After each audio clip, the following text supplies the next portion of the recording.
Okay. Oh man, I'm glad I caught you when I did. What's up?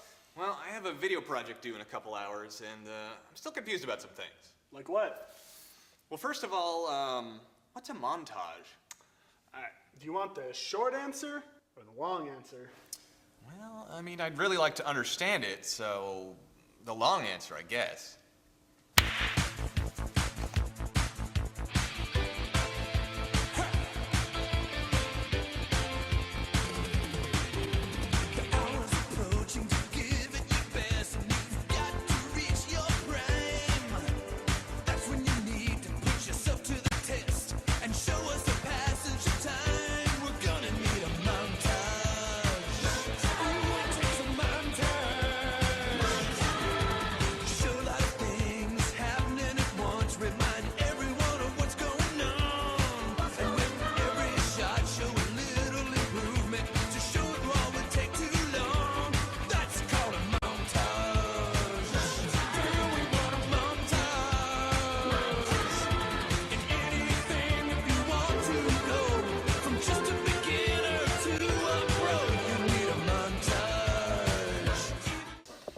And that is what a montage is. Will we just stick with the short answer from now on?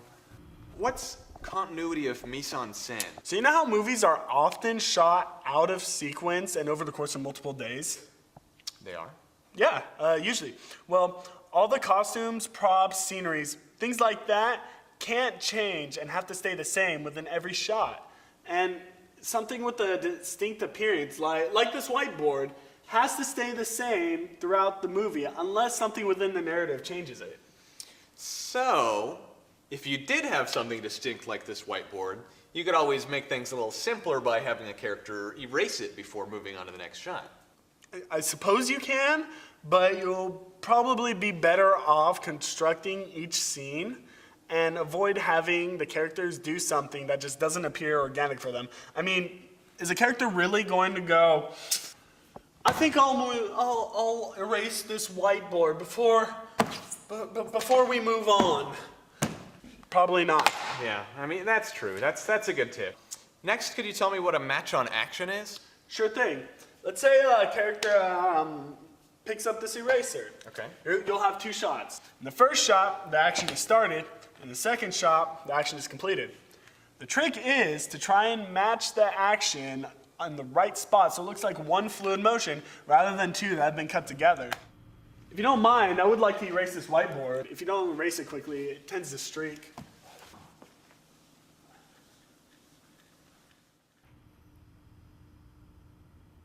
Looks great. Yeah, it does, doesn't it? Yeah. Well, I do actually have some more questions. Oh, please, continue. What's an elliptical edit? An elliptical edit is a transition, but hold on, I gotta take this.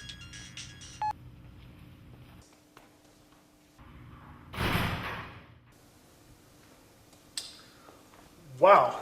Sorry about that. Some guy called me saying it was me from the future. He's like, oh, you have to get out of the frame. And I was like, what? I don't know. It was, what were we talking about? Elliptical edits. That's right. So elliptical edit is a transition between two shots that shortens the duration of an action by cutting from shot A, which is at the start of an action, to shot B, which is at a later point of the action. Of course, sometimes cutaway scenes are shown in the gap. Okay. So what's the 180-degree rule? Oh, Is that the hottest that the Actors Guild will allow a stage to get? what the fuck are you talking about? No! Imagine if there was a camera right there, and imagine a line on the ground. There is a line on the ground. All right, well then imagine the line were imaginary. The 180-degree line, just like this line, splits elements of the scene into the left and right side of the screen.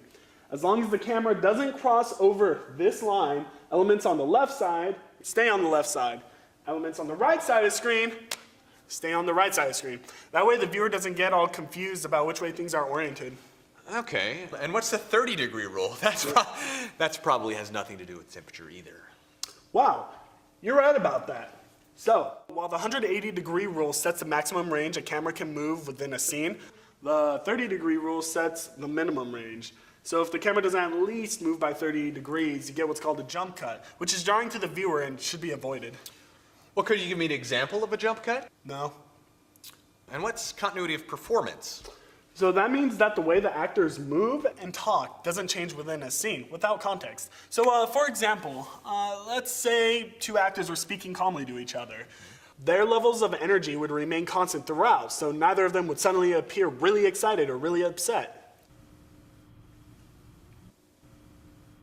Do you understand?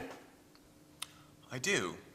And continuity of sound must relate to that. Yeah, exactly. So you will never hear a drop-off or spike in sound levels. Amongst other things, when an actor stops talking, you'll never hear total dead silence, but rather the natural ambient noise of the entire room. I actually think that's everything. Thanks for your help. Ah, no problem. So, what'd you say your script idea was?